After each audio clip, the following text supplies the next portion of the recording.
Ladies and gentlemen, can I have your attention, please? Can I have your attention, please? Quiet on the floor, please. Council members, please take your seats. At this time, please place all electronic devices to vibrate. Mr. Majority Leader.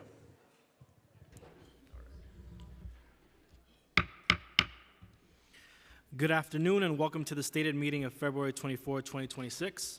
I am Majority Leader Sean Abreu and I'd like to thank you for joining us. As a reminder, decorum must be respected at all times. If you would like to follow along, the agenda for today's meeting is posted on our website. Please join us for the Pledge of Allegiance.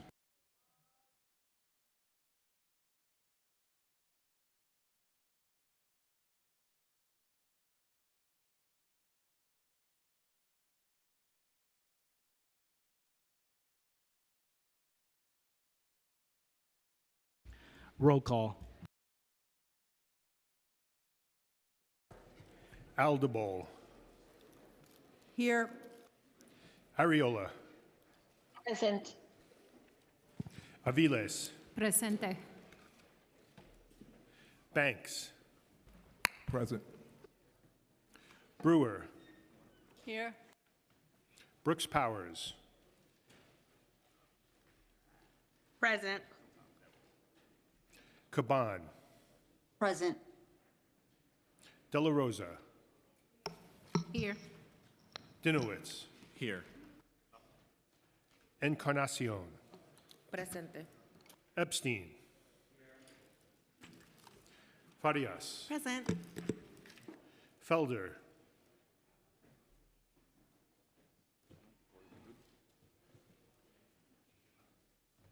Felice, Here.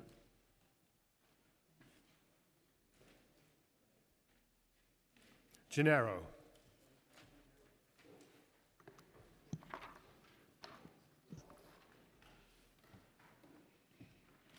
Gutierrez, Presente. Hanif, Here. Hankerson, Here. Hanks, Present. Hudson, Present. Joseph, Here. Krishnan, Here. Lee, Here. Lewis, Present. Maloney, Present. Marte, Present.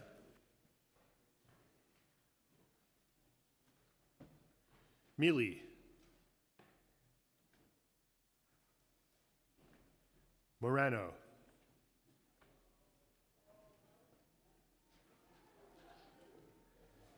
Narcisse,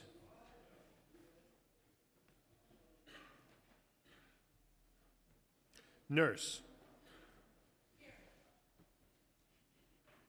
Osei, Present.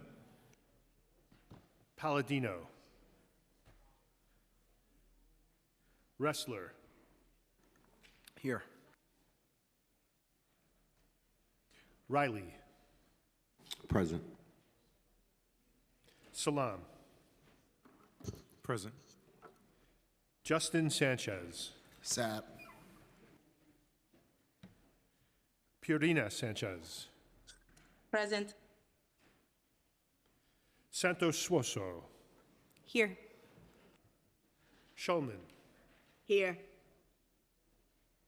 Stevens, Still here. Thomas Henry, Present. Ung, Present. Vernikoff,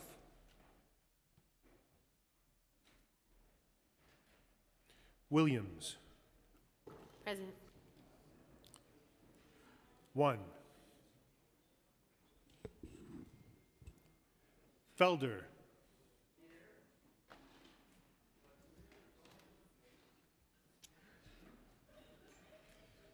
Wong, Here. Present. Thank you. Councilmember 1 is present.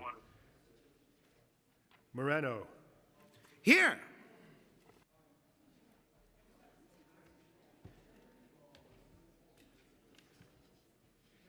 Zhuang, Here.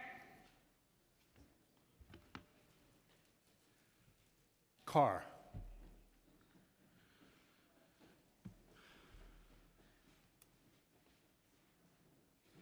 Abreu. Present. Speaker Menon. Here. Invocation. None. Adoption of minutes. None. Thank you. We will now ask Councilmember Chris Marcy for the adoption of minutes. I make the motion that the minutes of the stated meeting, January 29, 2026, and February 12, 2026, be adopted as printed. Messages and papers from the mayor. M41, mayoral appointment. Referred to rules. M42, city debt and reserves. Received, ordered, printed, and filed. Communication from city, county, and borough offices. Ms 43 and 44, budget modifications. Referred to finance. Petitions and communications. None. Land use call-ups. Ms 45 through M47. Coupled on call-up vote, I would now ask that the clerk take a roll call vote on today's land use call-ups. Aldebol.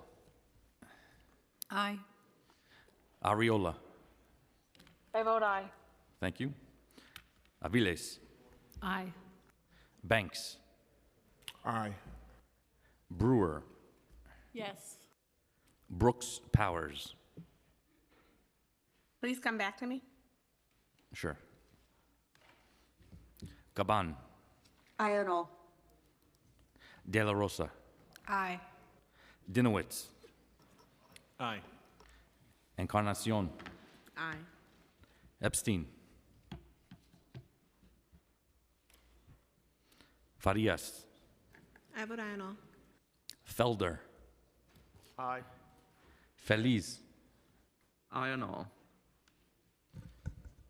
Councilmember Epstein, land use call-ups. Thank you. Gennaro. Gutierrez. Aye. Hanif. Hankerson. Aye.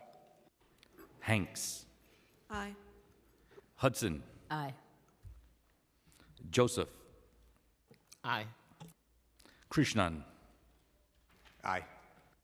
Lee. Aye. Lewis. Aye. Maloney. Aye. Marte. Aye. Mealy.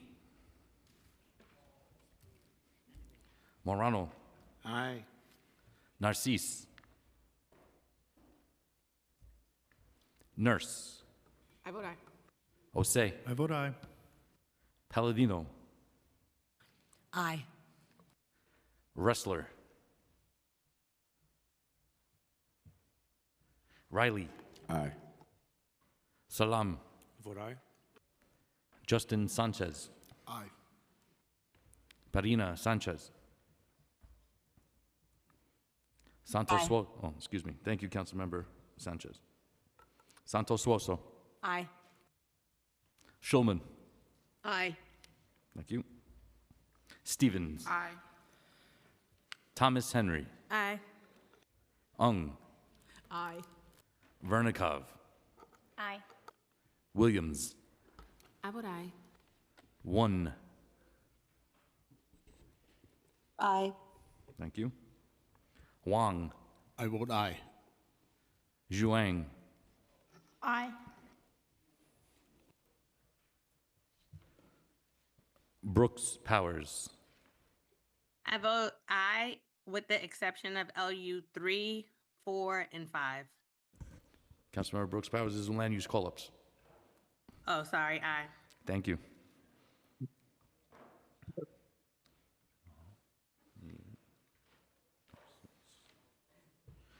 Carr. Aye. Abreu. Aye. Speaker Menon. Aye.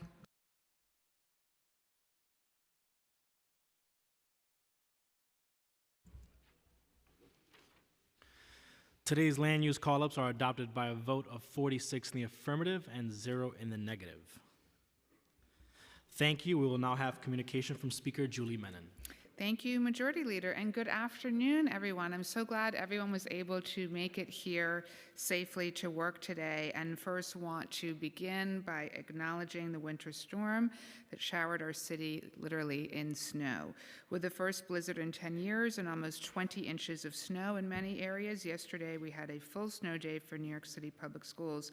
I want to say, first of all, we are very grateful for all of the sanitation workers who worked tirelessly throughout the night and continue to do so, and for all the city workers who are clearing crosswalks, plowing streets, laying tens of millions of pounds of salt throughout the 5 boroughs. As you know, we have a hearing on Friday for sanitation and disability committees, and so it'll be a great opportunity for all of you to have your constituents come and testify at that time. Winter storm aside, we have continued to work towards a New York that is safer and more affordable for all of our residents. I want to give a couple updates on some of the things that we have done in the past couple weeks. This past week, we hosted a really productive roundtable with Muslim community leaders and Councilmember Hanif to discuss ways we in the council can combat Islamophobia and secure funding for halal food. During the holy month of Ramadan, it was a great opportunity to hear specific actionable items from a wide range of Muslim community leaders. Particularly during the holy month, no family should be worrying about access to halal meals. And certainly with the rise in Islamophobia, that is not something that we are going to tolerate in our city. Even a single instance has no place in our streets, on our subways, in our schools, on social media. As allies to this community, our voices must be loud, and as elected officials in this city, our actions must be effective. We've already formed a committee to combat hate, chaired by Councilmember Yusuf Salam, and we already have legislation in the pipeline that would make the 5 boroughs safer for our Muslim communities. We are also in a landmark moment for political representation. We have the first Muslim mayor, we have the first Jewish speaker of the city council, and I think this is a historic opportunity for communities across the city to come together. On a lighter note, last week we were very proud to announce that a child care center in my district is set to open later this year. When it comes to accessing affordable, accessible child care, the 5 boroughs is facing a real decrease in supply. We know the demand is high, but the supply is low. In the last decade, we've lost 853 child care providers in New York City, and yet at the same time, there is a real heightened competition for seats. As a mother, this issue is personal to us. As a woman-led council, this is something that I know so many members care very deeply about, as childcare clearly gives our children the strongest possible start in life and puts them on a path to learn and grow. So I was pleased to join the mayor at the opening of this new childcare facility in my district.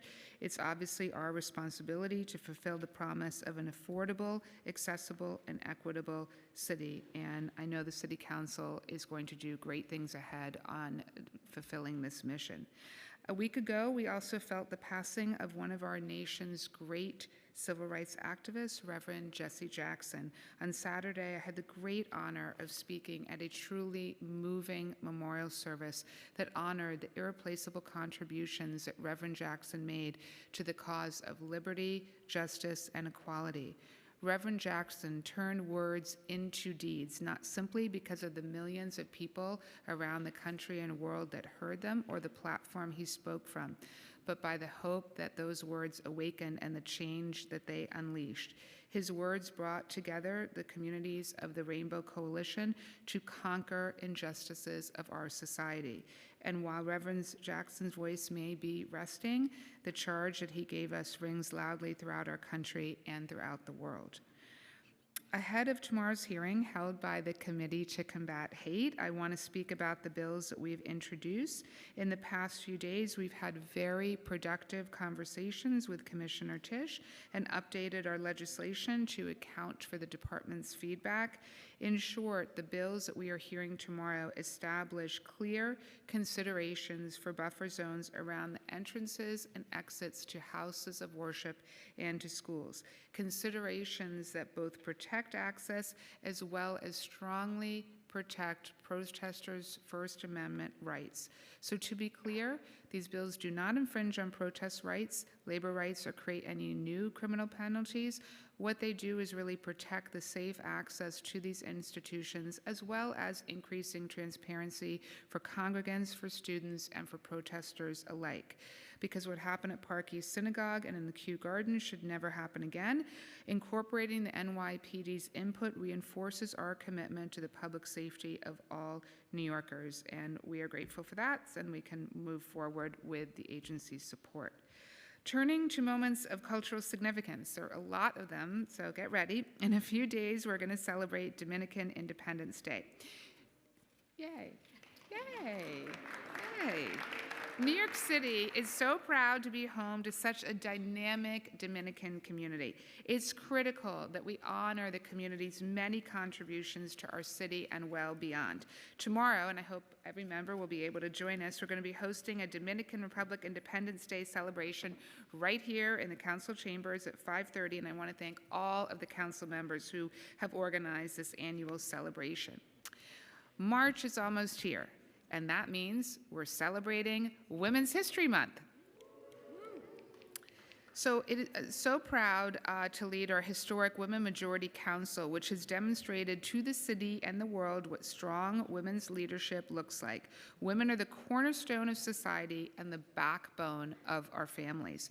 When women are healthy, safe, and have access to opportunities, we all succeed. I look forward to continuing our progress together to advance solutions to support women across the city, to address disparities and inequities, and create a more equitable city.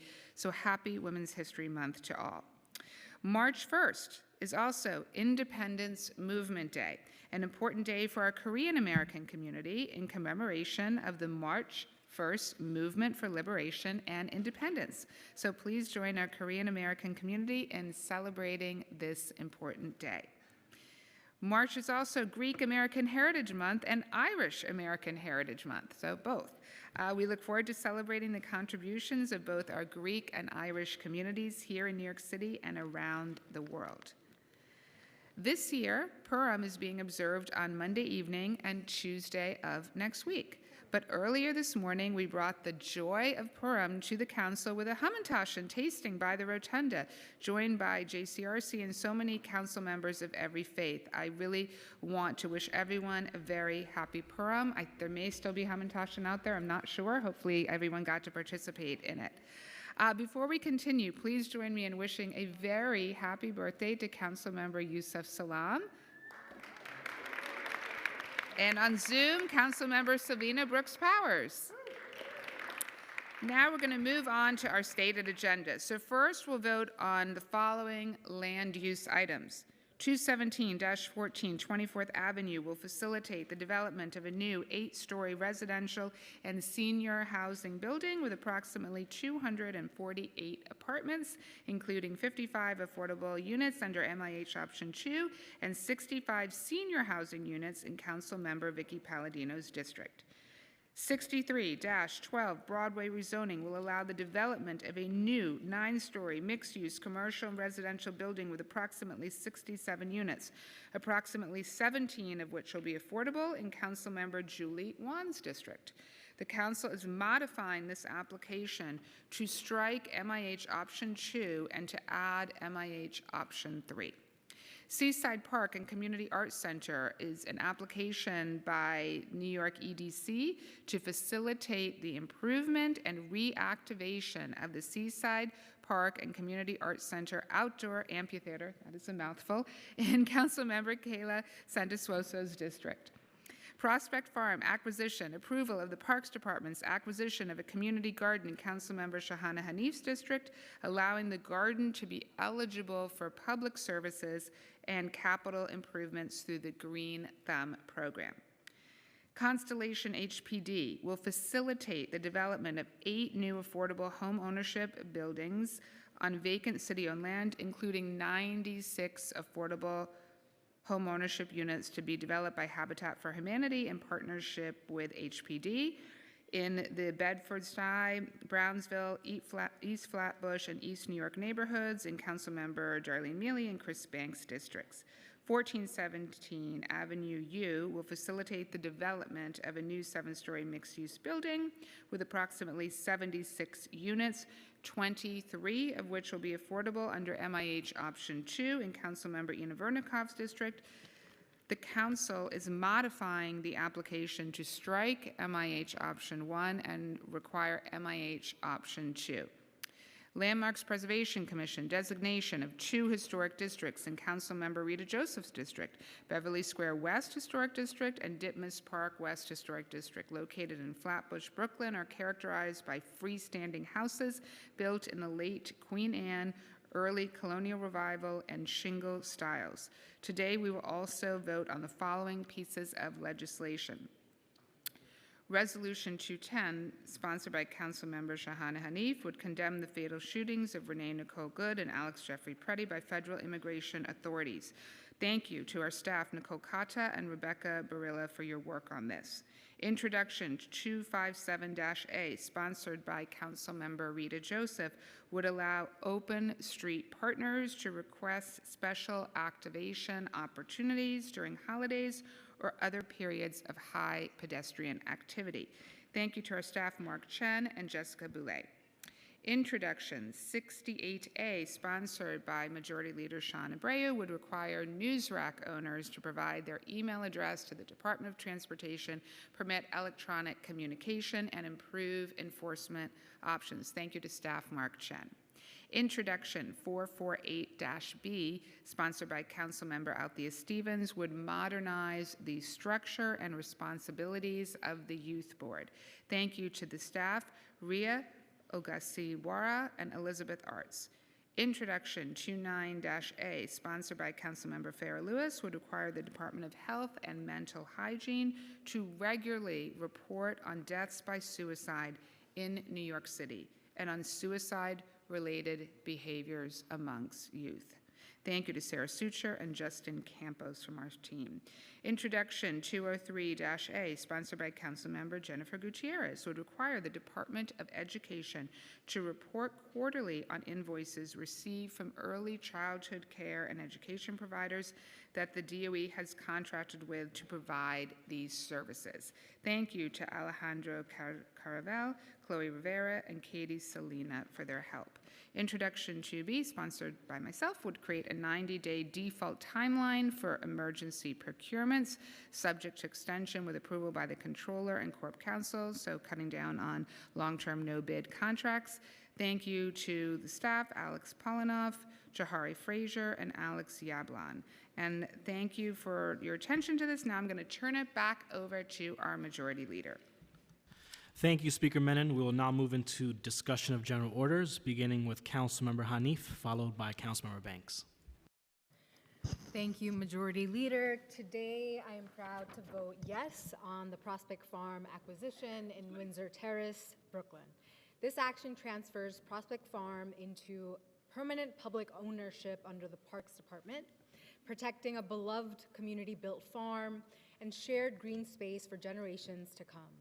This public ownership secures its long-term environmental stewardship and collective farm model while safeguarding the site from displacement.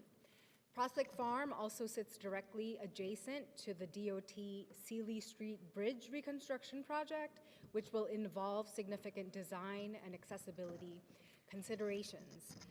Because of that proximity, strong and binding interagency coordination is essential to ensure that planning for both sites is thoughtful, transparent, and responsive to community needs. For that reason, I was encouraged to receive a joint letter from DOT Brooklyn Borough Commissioner Keith Bray and Parks Acting Deputy Merritt Larson committing to coordinate interagency planning and meaningful community engagement following the acquisition. This acquisition represents a rare opportunity to preserve a community-built open space as permanent public land while setting a strong standard for cross-agency coordination and public engagement. I urge my colleagues to vote yes. Thank you, Councilmember Hanif.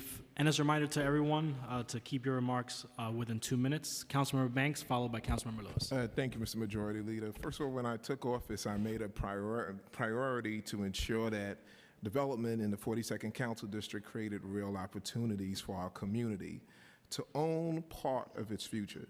Today represents that kind of moment.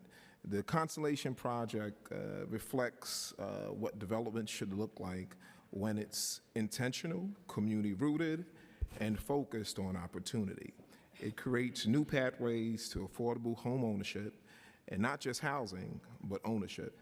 That distinction matters. Ownership allows families to build equity, establish stability, and generate wealth that can be passed down from generations right here in the 42nd Council District. You know, our residents deserve not just to live in their community, but to have a meaningful stake in its future. And that's why I was fortunate enough to allocate $100,000 in total to support this project. And I believe deeply in what it represents: sustainable design and a long-term affordability for working families. These constellations will be transformative for the 42nd Council District, and it signals that we are moving forward with growth that is resident-centered, strengthens neighborhoods, and creates lasting opportunity.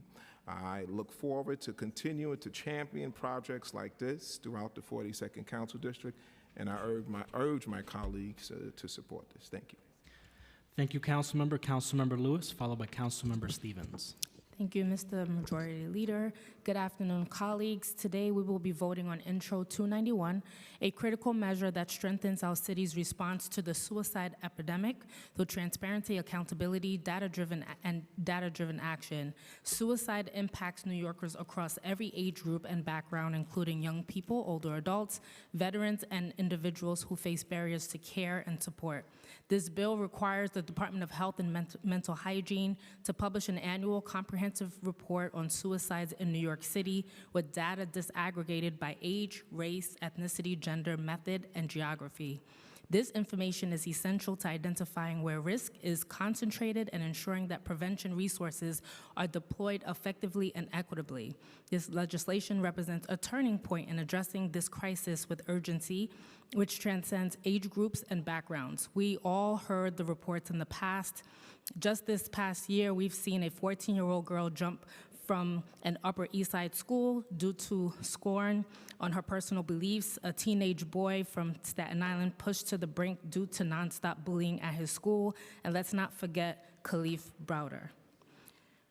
We must rectify our policies that do not meet the urgency or complexity of this crisis that we face. I thank Chair Caban, Councilmember Linda Lee, for their leadership in advancing thoughtful mental health solutions, and the advocates and organizations, Samaritans NYC, the Jed Foundation, Five Borough Veterans, Veterans of Foreign Wars, who helped negotiate a sound and responsible policy. I urge my colleagues to vote yes on Intro 291. Thank you. Councilmember Stevens, followed by Gutierrez. Good afternoon. I'm honored today to continue to uplift the voices of young people across our city by passing Intro 448B today. The Youth Board plays an essential role in elevating the lived experience of young New Yorkers and across education, healthcare, workforce development, and community life. With Intro 448B, we are modernizing and strengthening the board to ensure it operates as an effective accountability advisory board. This bill essentially establishes 2 term limits, reducing the size of the board to improve focus and efficiency and ensure borough representation and youth-serving expertise, and create a stronger feedback loop for DYCD through formal recommendations and public reporting. In short, it ensures that youth-informed ideas are not just heard, but actually acted upon. To the young people of New York City, your leadership is not the future, it is the present, and today we are strengthening the foundation that ensures your voice shapes this city in real and lasting ways. I urge all of my colleagues to support this legislation. Thank you. Councilmember Gutierrez, followed by Councilmember Joseph. Thank you so much. Good afternoon. Today I'm really proud to pass one bill that is taking a small step, but an important step in really bringing the city to helping to stabilize our childcare. This council is certainly not new to advocating for quality early childhood education as well as universal childcare. But under this, the leadership of Speaker Menon, we're really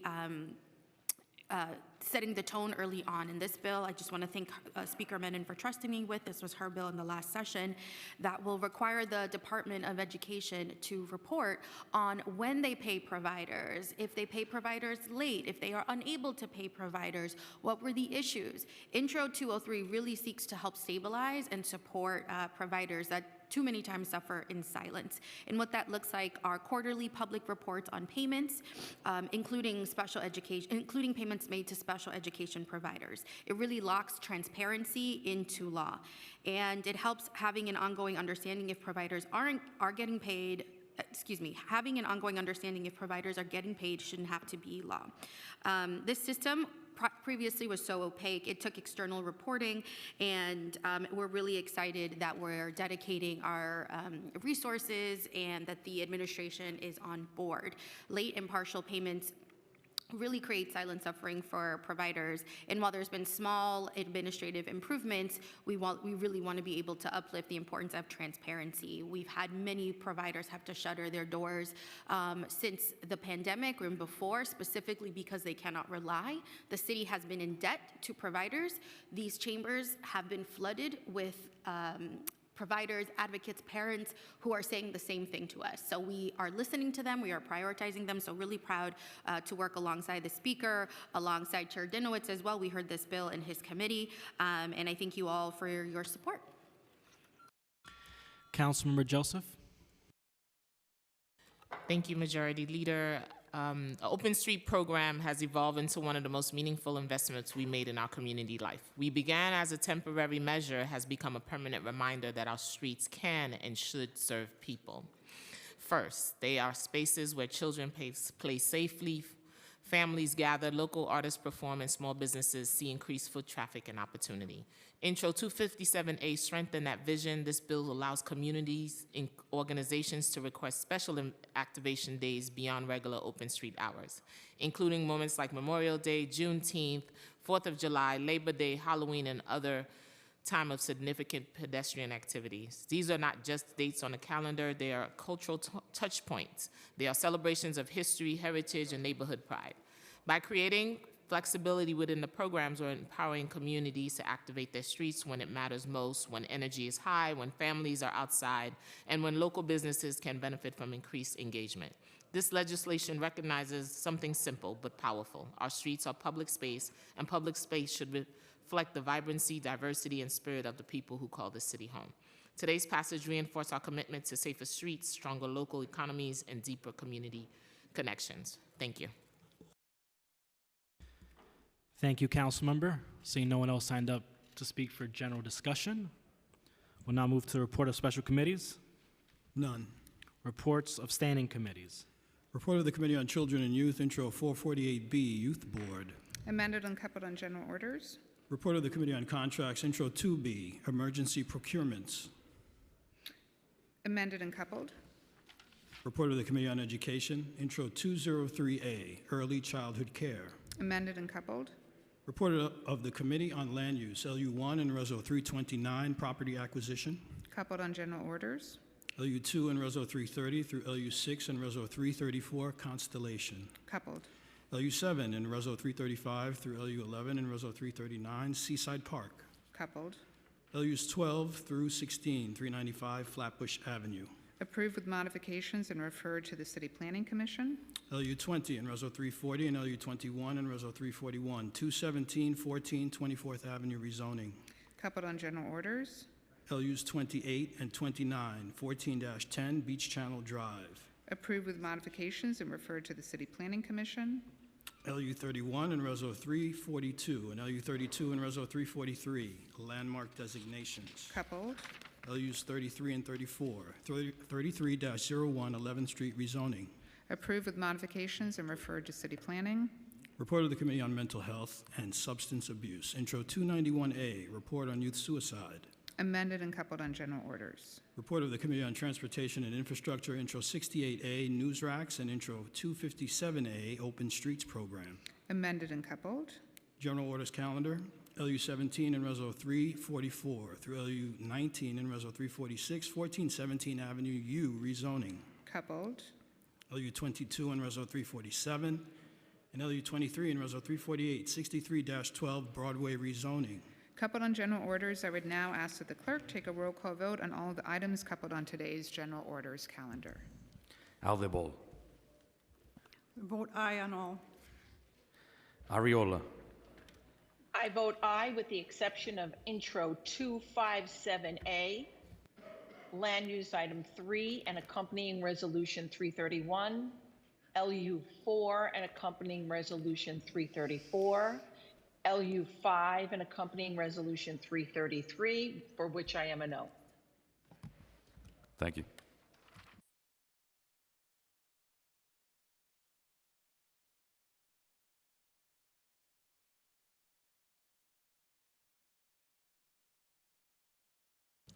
Aviles. I vote aye on all. Banks. Aye on all. Brewer. Aye on all. Brooks Powers. I vote aye on all with the exception of LU 3, LU 4, and LU 5 with all of the accompanying resolutions. Thank you.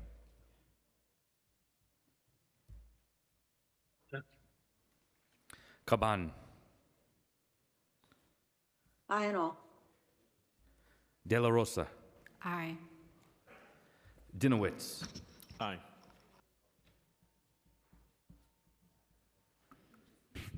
Encarnacion. I vote aye. Epstein. Aye on all. Farias. I vote aye on all. Felder. Aye on all, except number intro 257. I vote no. Thank you. Feliz. Vote aye on all. Thank you. Gennaro. Gutierrez. Aye on all. Hanif. Aye. Hankerson. Aye. Hanks. I vote aye. Hudson. Aye on all. Joseph. Aye on all. Krishnan. Aye. Lee. Aye on all. Lewis. Aye on all. Maloney. Aye on all. Marte. Aye on all. Mealy. Morano. Aye on all with the exception of LUs 3, 4, and 5 and accompanying resolutions on which I abstain, and on Intro 257A on which I vote no. Thank you.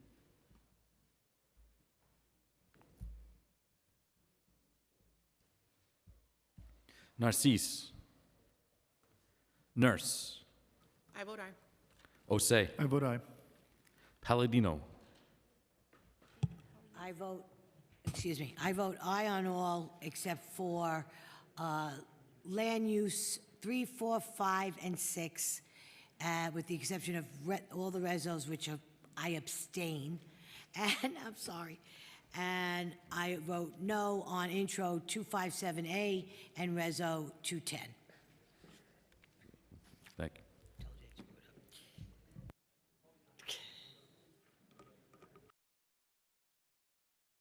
Wrestler.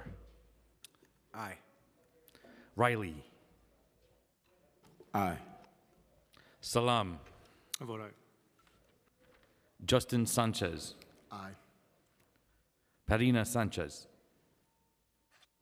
Aye. Thank you. Santos Woso. Aye on all. Schulman. Aye on all. Thank you. Stevens. Aye. Thank you. Thomas Henry. Aye. Ung. Aye on all. Vernikov. Aye and all with the exception of intro 257, and I abstain on land use items 3 through 5 with the accompanying resolutions 331 through 333. Thank you. Thank you. Williams, I vote aye. 1. Aye. Thank you. Wong, Aye on all. thank you. Zhuang, Aye on all. Carr, To respectfully abstain on LUs 3, 4, 5, and 6 with accompanying resolutions 331, 332, 333, and 334. No on introduction 257A, and aye on the rest.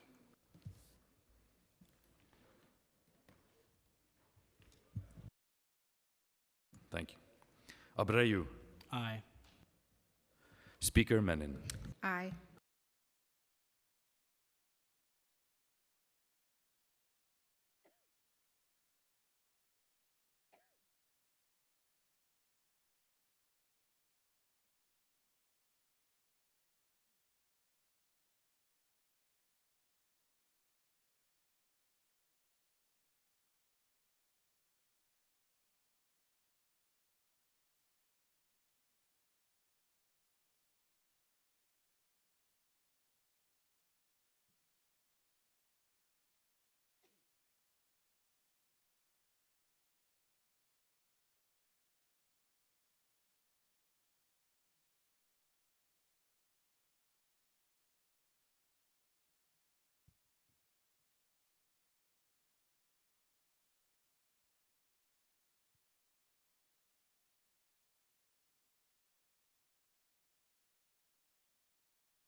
All items on today's general order calendar are adopted by a vote of 47 in the affirmative, 0 in the negative, and 0 abstentions, with the exception of Intro 257A, which was adopted by a vote of 41 in the affirmative, 6 in the negative, and 0 abstentions.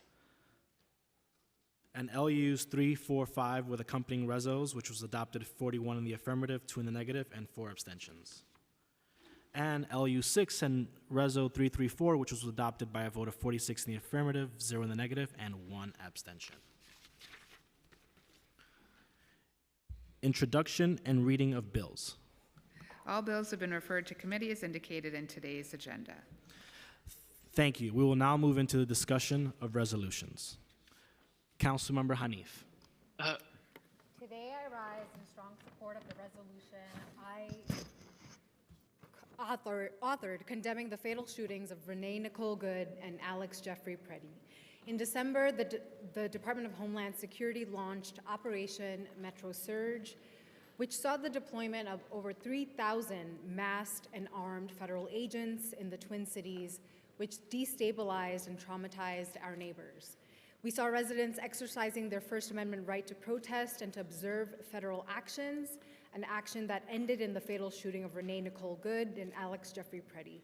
Preddy had his phone raised to record the multiple officers' actions before he was pepper sprayed, pinned to the street, and shot 10 times. We also lift up those who have been killed by ICE detention in 2026 alone.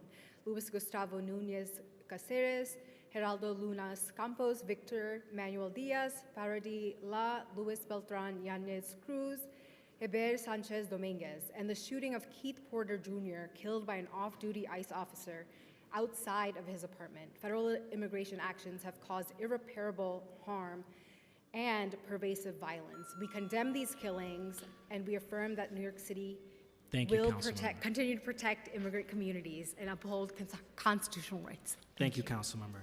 I'd like to issue a correction. On LUs 6 and Reso 334, it was adopted by a vote of 45 in the affirmative, 0 in the negative, and 2 abstentions. Next, we have Councilmember Epstein.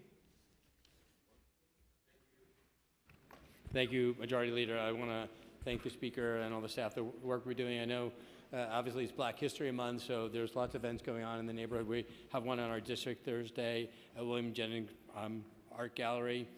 I want to thank Councilmember Hanif for her resolution condemning the murders of Alex Preddy and Renee Good by ICE. It's trauma that we see in our country, and that trauma continues every single day. We must also figure out how we keep New Yorkers safe, and it's been a little conversations. I introduced a bill around glue traps, and there's a lot of information around the CDC about the health and issues related to glue traps. I look forward to larger conversations in this body about it. And I just want to make sure that people know that Councilmember Marte and I are really focused on our overlap in our neighborhood, and on Thursday night, we're bringing our nonprofit partners together we want to hear from them directly, to hear what their concerns are, an opportunity to hear us talk to, hear directly from them and concerns that they have in our district. And I hope that everyone enjoys the end of Black History Month. Thank you. We will, seeing no one else signed up on resolutions, we will now have a voice vote on today's resolution. If you wish to vote or abstain from today's resolution, please notify the Legislative Documents Unit by email or by approaching the dais. I will now read today's resolution into the record. Resolution 210 condemns the fatal shootings of Renee Nicole Good and Alex Jeffrey Preddy by federal immigration authorities. All those in favor say aye. Aye. All opposed say nay. Any abstentions? The ayes have it. We will now move into general discussion, starting with Councilmember Thomas Henry. Thank you. In this final week of Black History Month, I rise to honor the foundation and infrastructure we are standing on, built on the belief that our communities in Queens deserve more. In our neighborhoods, service has always been rooted in who we are. It lives in neighbors organizing, parents advocating, elders mentoring, and community leaders building pathways where none existed. Our community has never waited for systems to save us. We built systems of our own. Leaders like Helen M. Marshall, the first Black woman to represent my city council district, and later served as the first Black Queens Borough president, earning the distinguished title of Mayor of Queens. But long before her title, she insisted that the government show up for the people, and that insistence became a foundation for what we see today. She governed with deep neighborhood knowledge and turned advocacy into policy. Her fight for integrated schools, senior and youth services, healthcare investment, and scholarship opportunities did not just shape legislation, it changed lives. Her legacy helped build institutions that became lifelines. Elm Corps, an institution Marshall was a key figure in founding, has served our community for over 60 years, growing into one of the largest Black-founded community-based human service organizations in Queens and a safe haven for generations of young people. The Langston Hughes Library and Cultural Center, where she served as the first director, has stood for over 55 years as a cultural anchor preserving Black history, amplifying Black literature, and affirming the intellectual life of our community. And the Louis Armstrong House Museum, where she helped establish, has been open for the public for over 20 years. And her advocacy allowed the home of Louis and Lucille Armstrong to stand as a living testament to the excellence rooted in Corona and East Elmhurst. This infrastructure lives in East Elmhurst, it lives in Corona. It lives in the families who were able to purchase homes and build businesses. And it Thank you, creates this Councilmember. building. Your time is up. As we honor Helen M. Marshall. Thank you so much, Councilmember. We have now Brooks Powers, followed by Riley.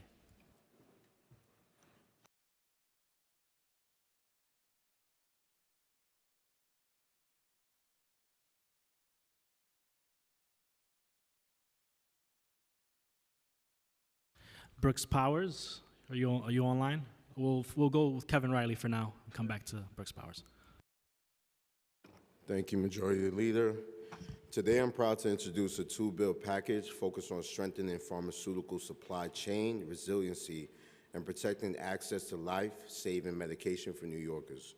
In District 12, we have seen a troubling rise in pharmacy closures. Seniors are traveling farther for prescriptions, families are facing delays in essential medication, residents managing chronic conditions have come to our office worried about where they will turn next. These concerns reflect a broader vulnerability in our city's public health infrastructure. Between 2010 and 2021, USA Today's network, citing data from UC Berkeley and the University of South Carolina, reported that nearly 1/3 of U.S. counties lost pharmacies. Within New York, among 7 states where more than half of counties saw declines. This is a public health issue. When pharmacy access disappears in one community, it weakens the health and stability of our entire city. The first bill, Intro 715, directs the Department of Health and Mental Hygiene to conduct a citywide pharmacy census, track closures, publish an accessible pharmacy map, and study the feasibility of a city-administered drug stockpile, while also building workforce and industry development pathways to strengthen local capacity. Second, Reso 327, the Health Stockpile Act, supports the statewide legislation led by Senator Kevin Parker to establish a strategic reserve of essential drugs, vaccines, and medical supplies, ensuring New York is prepared when disruptions or emergencies arise. Together, these measures address both immediate access gaps and long-term preparedness. I urge my colleagues to join me in supporting this package. Access to medicine is not optional. It is fundamental to public health, equity, and resilience in New York City. Thank you, Majority Leader. Brooks Powers. Thank you for that, Majority Leader.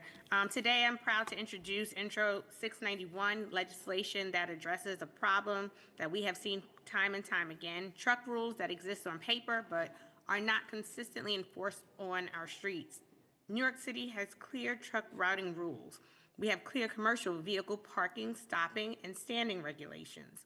But too often, when residents report illegal truck parking on residential blocks or trucks traveling off-route, they are told enforcement cannot occur because officers are unfamiliar with the specific rules. This bill fixes that gap. Intro 691 would require the New York City Police Department, in consultation with the Department of Transportation, to provide formal training on commercial vehicle parking enforcement and truck routing rules. This is about accountability and clarity. When communities are dealing with blocked sidewalks, double-parked tractor-trailers, idling trucks near schools, and heavy vehicles cutting through residential streets, enforcement cannot depend on guesswork. It must be grounded in consistent citywide training. I look forward to working with my colleagues to advance this important effort, and I welcome your support and co-sponsorship. Thank you. Councilmember Gennaro, would you like to make a motion? Thank you, Mr. Majority Leader. I make a motion to request unanimous consent to vote on all items. There is a request for unanimous consent to allow Councilmember Gennaro to vote on all items on today's agenda. Are there any objections? Seeing no objections, the motion is granted.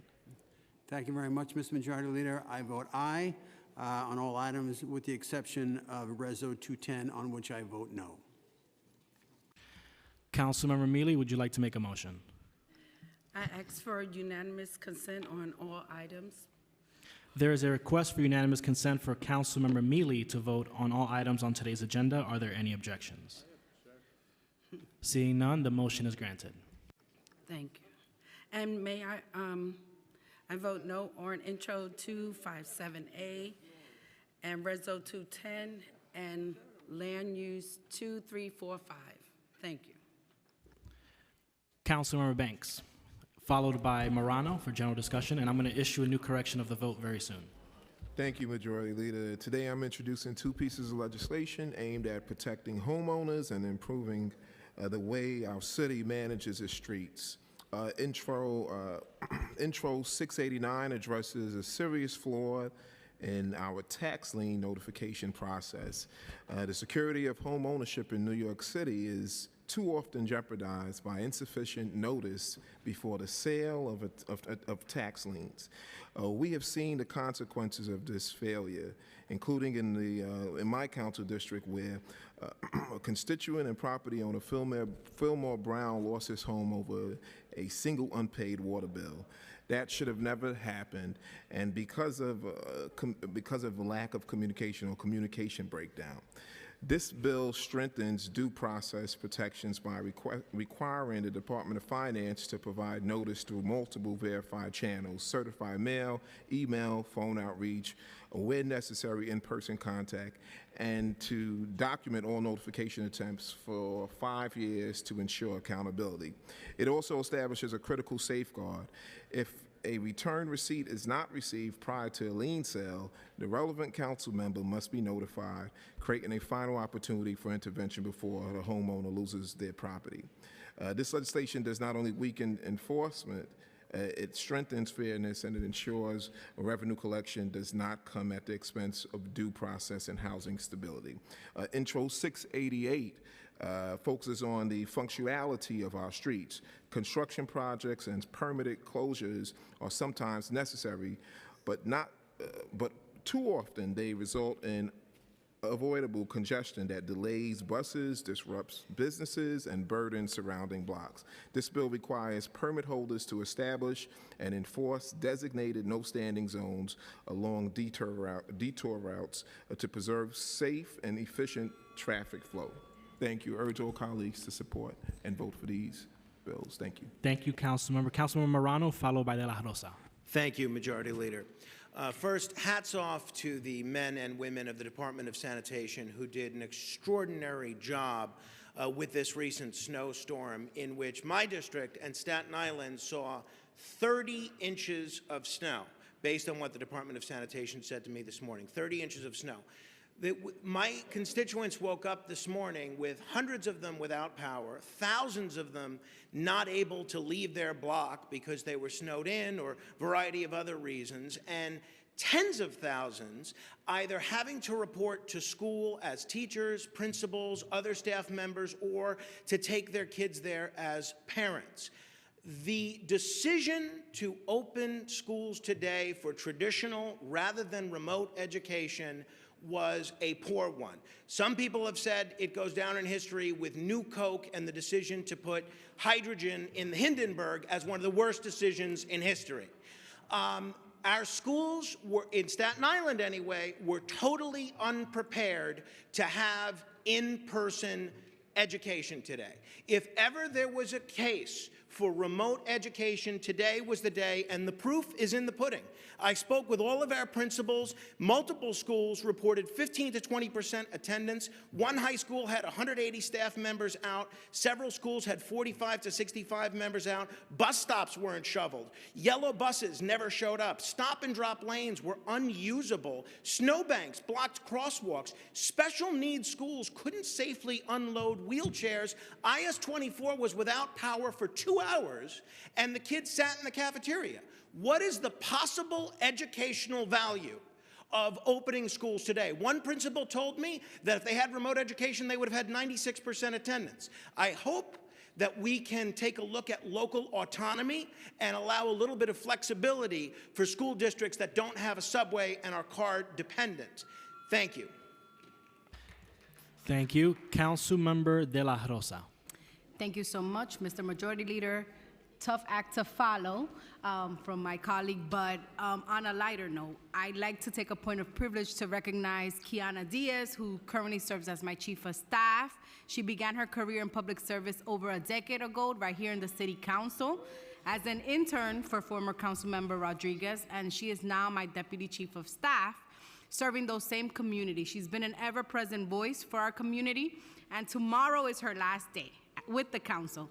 Even as she transitions to her new role as district manager for Manhattan Community Board 12, we know that her phone will never stop ringing because requests for budget, seeking assistance, and community concerns come with the comfort of knowing her as a familiar face. If Gail Brewer knows every blade of grass in Manhattan, then Kiana knows every tree branch in northern Manhattan. She's our very own mini Gail Brewer. She has seen our community grow, and now as a new mother, we are proud to see her as she grows on her own. City Hall and many people who have come to know and love Kiana in her time at the council will miss her, and we are lucky that she won't be too far away.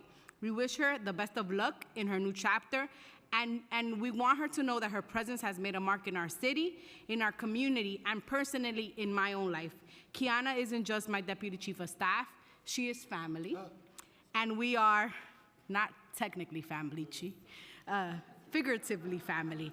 And we will miss her tremendously. Our loss is CB12's gain, and we wish her all the best. Thank you, Kiana. Congratulations, Kiana. Councilmember Brewer, followed by Menon. That was a big compliment, and she'll be a terrific district manager. I won't compliment or say anything about the previous district manager. Okay, I know too much about that. So intro 690, which would basically enhance the POST Act. Please keep it down in the chambers. Public Thank you. oversight of surveillance technology is a POST Act, and that talks about oversight of the use of technology for law enforcement at the police department. So this particular intro extends that opportunity to have oversight for all other agencies that are relevant to investigations. I look forward to your support. Thank you very much. It's a controversial bill. Take a look at it. Thank you, Councilmember. Speaker Menon. Thank you. I just want to take a moment to say we have been joined by Errol Lewis and his incredible class of journalists from the CUNY J School. I want to ask them to stand so we can salute you. Please stand up. You're the fourth estate that keeps, honestly, all of us honest and accountable, and we look forward to working with you. We know you're going to be the next city press corps here, so welcome to the chambers. Thank you. And before the speaker concludes, I would like to issue another correction on today's roll call. All items on today's general order calendar are adopted by a vote of 49 in the affirmative, 0 in the negatives, and 0 abstentions, with the exception of Intro 257A, which was adopted with 42 in the affirmative, 7 in the negative, and 0 abstentions, and LUs 3, 4, and 5 with accompanying resos, which was adopted by 42 in the affirmative, 3 in the negative, and 4 abstentions. And LU 6 and Reso 334, which was adopted by 47 in the affirmative, 0 in the negative, and 2 abstentions. And LU 2 and Reso 330, which was adopted by a vote of 48 in the affirmative, 1 negative, and 0 abstentions. I'll now call on Speaker Julie Menon to close today's meeting.